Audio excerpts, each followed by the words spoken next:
Good morning, good afternoon, good evening, folks. Michael Zuber, one rental at a time. And as you can see, Dion is back. He's back from Alaska, took his first cruise. So let's hear about that in a couple of minutes, and then we'll get into a very key topic because I talked about something today on the Daily Financial News that I hope people heard. But tell us about Alaska. Tell about your first cruise.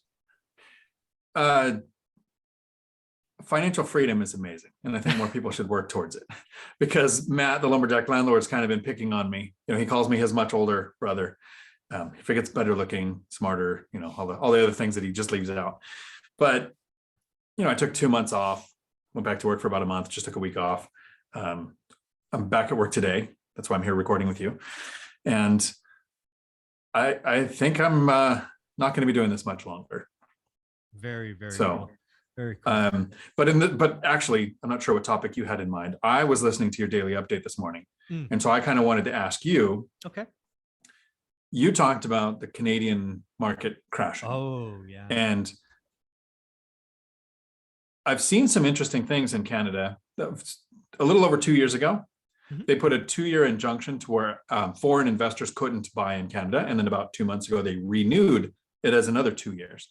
So that's basically the extent of my knowledge of Canada, other than there's a YouTube channel called A Canadian Investing in the United States, and they live there, but they invest here. Okay. So that's not so much the Canadian, there's probably a reason why they invest here. Yeah. So can you kind of go over what makes you think, I know this isn't a word, but Canada is going to crash?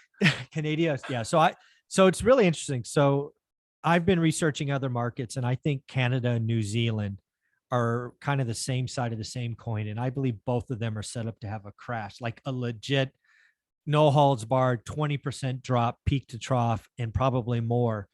And it is really based on my experience, unfortunately, with the '08 crash, right? I lived through an environment that when you look back, you see breadcrumbs that you're like, that caused it, that caused it, that caused it.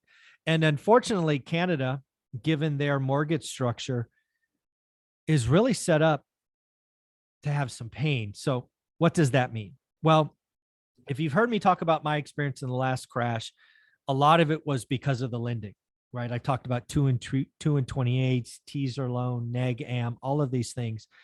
But really what it boils down to is the debt structure. So you may not know this, but in Canada and New Zealand, they don't leverage 30-year debt. They routinely leverage 5-year ARMs. That is their standard. Now, yes, today you can get 7s, and I've heard people get some 10s today. But when we look back 5 years, 4 years, 3 years, the predominant mortgage originated in Canada were 5-year ARMs.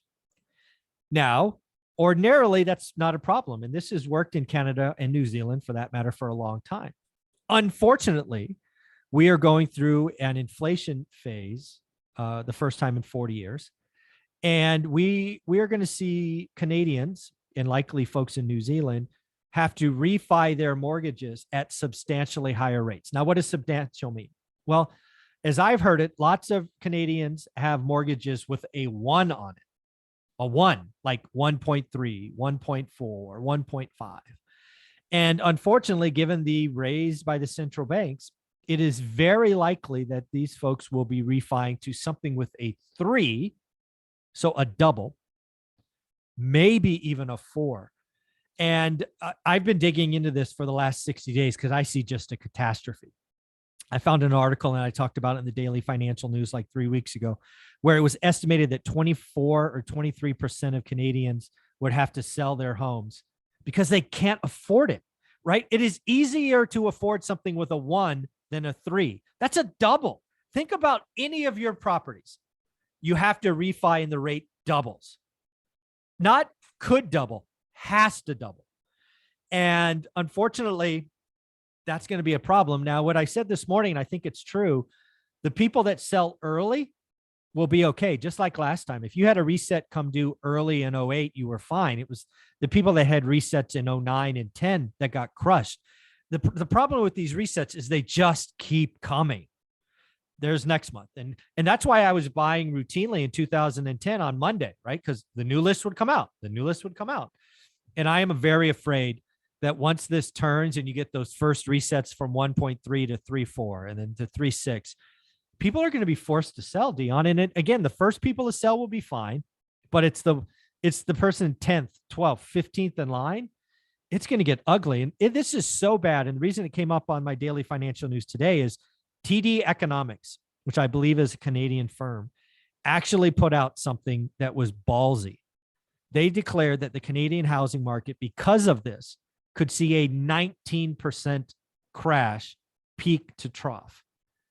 I think that is low. I think it could be much worse than that. And the other thing that's important about is peak to trough. A lot of people want this to happen in a month, quarter, or a year. Our Great Recession was 4 years of just bad after bad after bad after bad, right? We had 4 years of negative growth. So peak to trough could take years. And I am very afraid for the Canadian housing market. It could be 2008 epic bad. So I have more, but I thought I'd stop there. Well, I have really limited exposure to Canada. I live in Washington State. We're close to Victoria, Vancouver, and I think Seattle is an expensive market, but it's change. It's like pocket change compared to a shack in Vancouver, not Vancouver, Washington, but Vancouver, Canada, is always starts with 7 digits. Yeah. It is. That is exactly the problem, right? People think we have an affordability crisis today. It's on par with the worst we've ever seen here. You go to Canada and run the numbers, it's 2, 3, 4 times worse, right? Affordability, I don't know what affordability is. Let's say it's 28. In Canada, it's probably a 14. It's twice as bad. And if you go into that environment with a recession, into that environment with the key to this epic crash in Canada is forced sellers. They don't have a choice. I have to sell. I can't afford the new payment. It could be really bad. And then once it starts, it just builds on itself, right? So Canada government financials could stop it, but they're going to have to do something they've never done before. Extend and pretend, go to 30-year money. I mean, they could get around this, but if they don't, Canada and likely New Zealand and other countries who use arms, it could be a disaster. I mean, like a disaster you're greatly unaffordable, wild prices, double. I mean, think about this, double your interest rate. I couldn't think any of my properties doubling the interest rates would cash flow. And I mean, it would just be crazy. My primary home, double the rate. No, thank you. It just becomes forced sellers. So I see a lot of pain in Canada.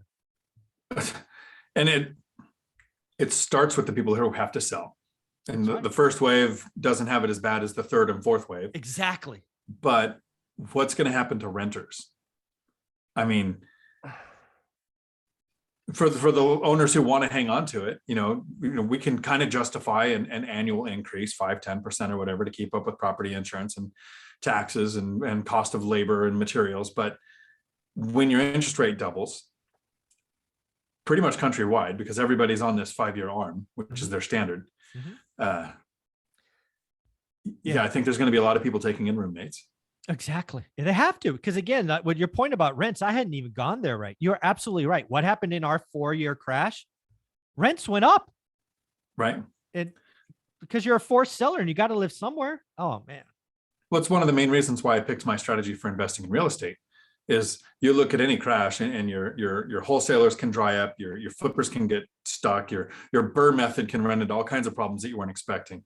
But the people who bought and hold a cash flowing property with fixed rate debt, when a recession hit and rents go up, they benefited. I mean, it sucks to benefit from somebody else's suffering, but buy and hold investors benefit during bad times.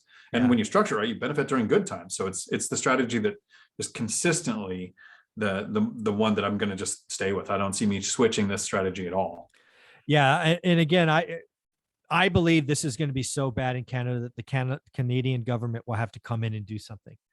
They can't let this, because this could cascade for years. And pretty soon you have 30.